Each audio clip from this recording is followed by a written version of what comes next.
Christy with Stone Family Farmstead. Today I'm going to teach you how to make a grow light box that you can use to bring light close to your seedlings.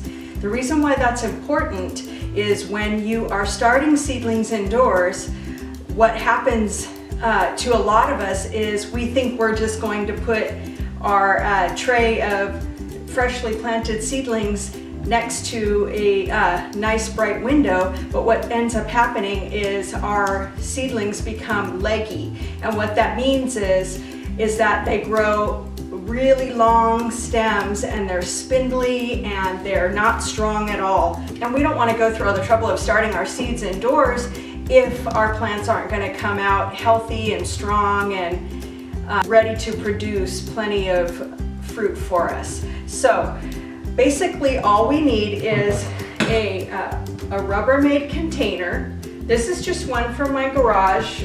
It stored our Christmas things. It helped us move, and now I'm using it for this. A heat lamp for like when you're brooding chickens. You can get those at Walmart or Home Depot, or I'll have a link in the show notes. A light bulb that is, let me make sure I don't forget, 100 watt equivalent, 6500K. And I'll have a link to those in the show notes as well. Scissors, duct tape, and aluminum foil.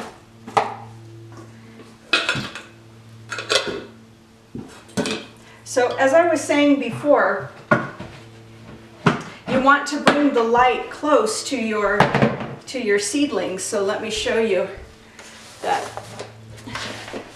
Say you're using a tray like this, you want the light to be about 2 inches from your seedlings. And I'm going to show you through this grow light box a really easy and inexpensive way to do that without having an elaborate light setup. The first thing that we need to do is to line the box with aluminum foil. So this is one that I've used before. The first time I did this, I used masking tape, and that wasn't really a good choice because the masking tape eventually molded, and I didn't really want that mold around my new seedlings, so I'm not going to do that again.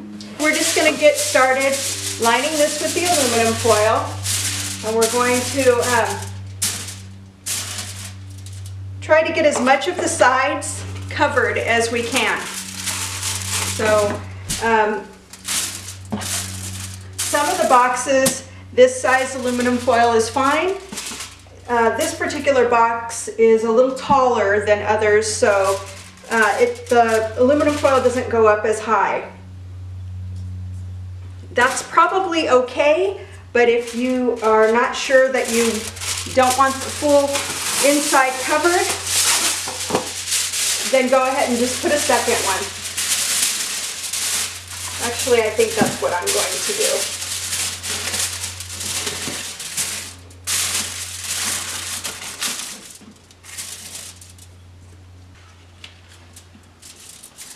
And so just put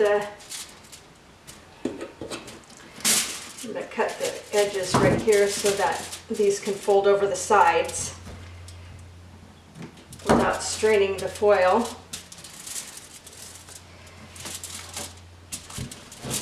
And just making a couple of cuts in this corner as well. Oops. Cut this part off, I think.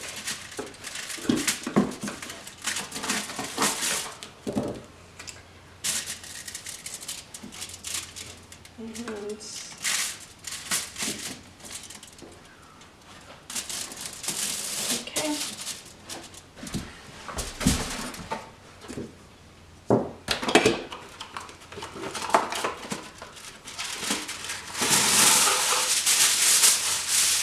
I'm going to turn the foil a different direction. Now when you put the foil in, you're going to want to put the shiny side, leave the shiny sides showing so that when you're using your light box, the light actually reflects better than if you were using the non-shiny side.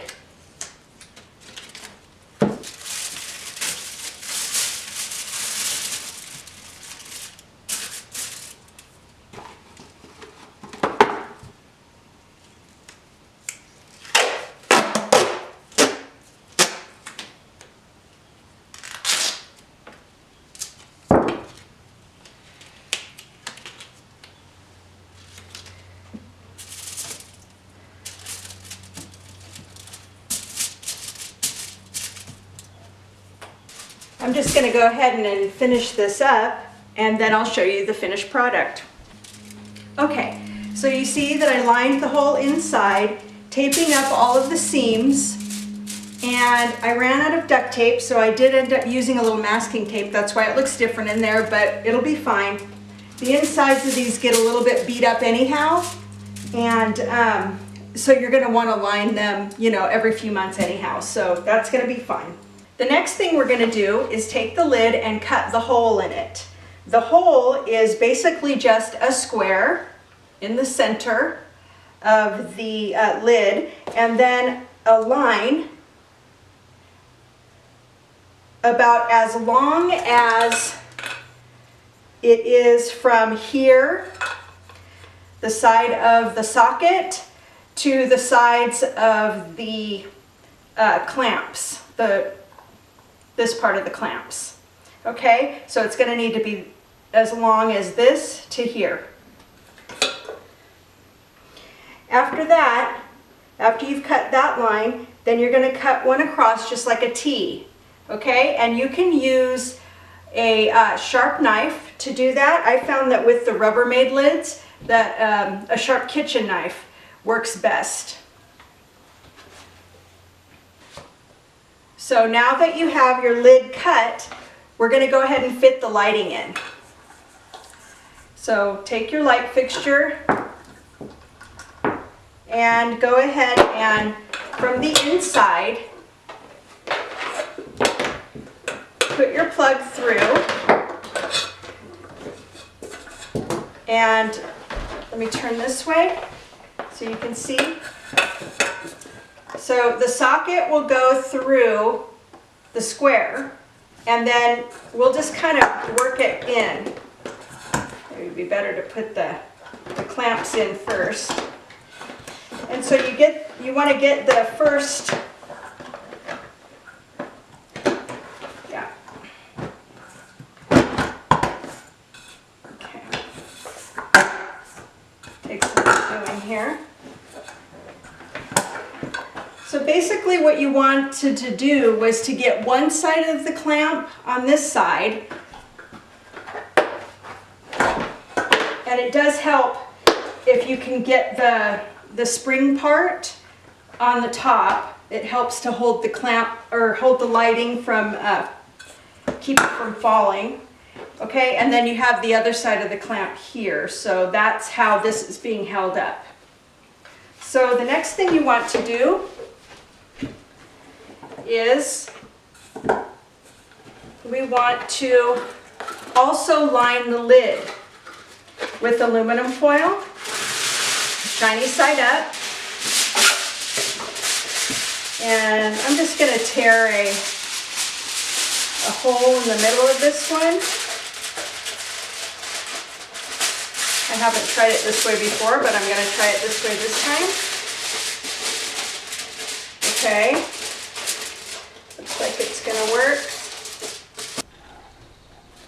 Okay, so I've got my lid lined, and the last thing to do is just to put in our 6500K 100 watt equivalent light, and that's going to be enough light to help our plants grow nice and strong.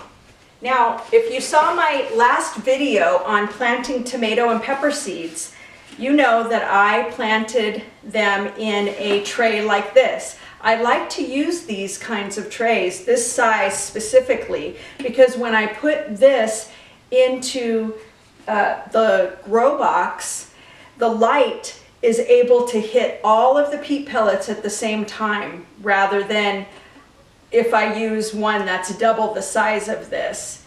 the plants grow uneven. So I like to use this size. It doesn't really matter whether it has the smaller peat pellets or the larger ones. I just like this particular size here. So on my last video, I did plant the tomatoes and the peppers in this. And if you remember, I put this tray with the lid on, oops, spilled some water, with the lid on near a sunny window and over a heater vent. Now the reason I put them by the window and the heater vent is because tomatoes and peppers need heat for germination. So I thought it would be enough, but what I'm thinking is, since they didn't sprout, my guess is that since these remained wet, there probably wasn't enough heat to heat them through. So what I'm going to do this time is I'm going to take these very same pellets. I'm not going to replant. I just want to see what happens. And I'm going to spritz the top of these one more time to alleviate any dryness. And I am going to go ahead and put them in my new light box. And so what I want to do is make sure that that light is just about 2 inches above the tray. So I'm going to use one of these plastic shoe boxes, and I'm going to set these directly in the middle, and I won't put the lid on. I'm not going to use this lid because the grow light box keeps a lot of condensation as it stands, so we don't really need the lid. So for the tray, I mean. And so I'm going to put this on. I'm going to plug this in, and what I'll probably do is use a timer. I got some at the dollar store, really super simple timer to use that I can plug this into. And so for the first few days before germination and until germination, I'll have the light on for 24 hours. After germination, I'll set the timer to stay on, for the light to stay on for 18 hours and to go off for 6 hours. Once I get germination from these tomatoes and pepper seeds, I'll do another video and let you know what the update is. And so I hope you enjoyed this video, and I hope you make one of these, and if you do, leave me a comment. And don't forget to subscribe to my YouTube channel, where I'll be giving updates about these particular seedlings and sharing more garden tips and tricks and how-tos. Thanks a lot for watching. Bye.